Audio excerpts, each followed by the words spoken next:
Dieu nous parle. Chaque jour, Charles et Carole vous présentent la leçon de l'école du sabbat.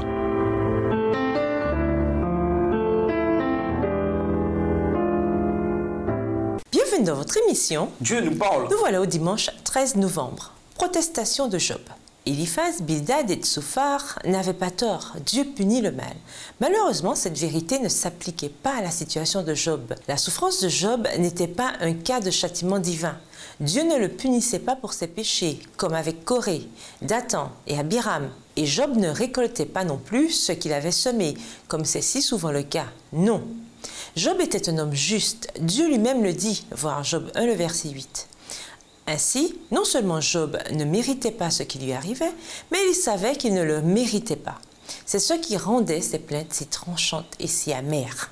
Lisons Job 10. Que dit-il à Dieu ici et pourquoi cela a-t-il autant de sens étant donné les circonstances? Job 10. Mon âme est dégoûtée de la vie. Je donnerai cours à ma plainte. Je parlerai dans l'amertume de mon âme. Je dis à Dieu, ne me condamne pas. Fais-moi savoir pourquoi tu me prends à partie. Te paraît-il bien de maltraiter, de repousser l'ouvrage de tes mains et de faire briller ta faveur sur le conseil des méchants? As-tu des yeux de chair? Vois-tu comme voit un homme? Tes jours sont-ils comme les jours de l'homme et tes années comme ses années? Pour que tu recherches mon iniquité, pour que tu t'enquières de mon péché? Verset 7. Sachant bien que je ne suis pas coupable et que nul ne peut me délivrer de ta main. Tes mains m'ont formé, elles m'ont créé, elles m'ont fait tout entier et tu me détruirais? Souviens-toi que tu m'as façonné comme de l'argile. Voudrais-tu de nouveau me réduire en poussière?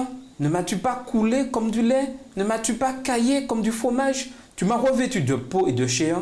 Tu m'as tissé d'os et de nerfs. Tu m'as accordé ta grâce avec la vie. Tu m'as conservé par tes soins et sous ta garde. Verset 13. Voici néanmoins ce que tu cachais dans ton cœur. Voici, je le sais, ce que tu as résolu en toi-même. Si je pêche, tu m'observes. Tu ne pardonnes pas mon iniquité. Suis-je coupable? Malheur à moi. Suis-je innocent? Je n'ose lever la tête, rassasié de honte et absorbé dans ma misère. Et si j'ose la lever, tu me poursuis comme un lion, tu me frappes encore par des prodiges, tu m'opposes de nouveaux témoins, tu multiplies ta fureur contre moi, tu m'assailles d'une succession de calamités. Verset 18.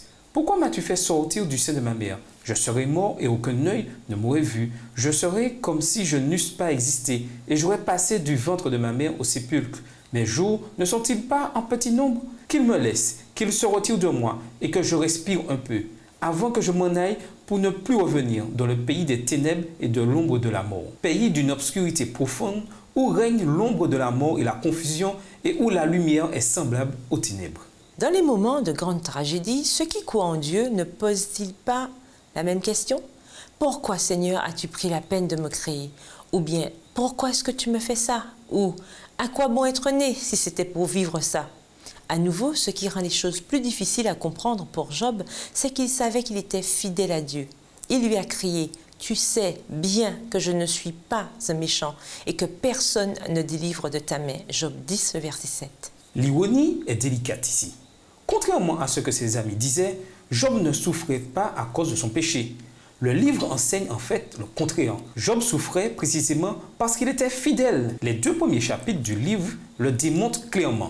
Job n'avait aucun moyen de savoir que c'était cela la cause. Et même s'il avait pu le savoir, cela n'aurait probablement fait qu'accentuer son amertume et sa frustration. Bien que la situation de Job soit unique, elle est également universelle, en ceci qu'elle aborde la question universelle de la souffrance, en particulier quand cette dernière semble vraiment disproportionnée par rapport au mal que la personne a pu commettre.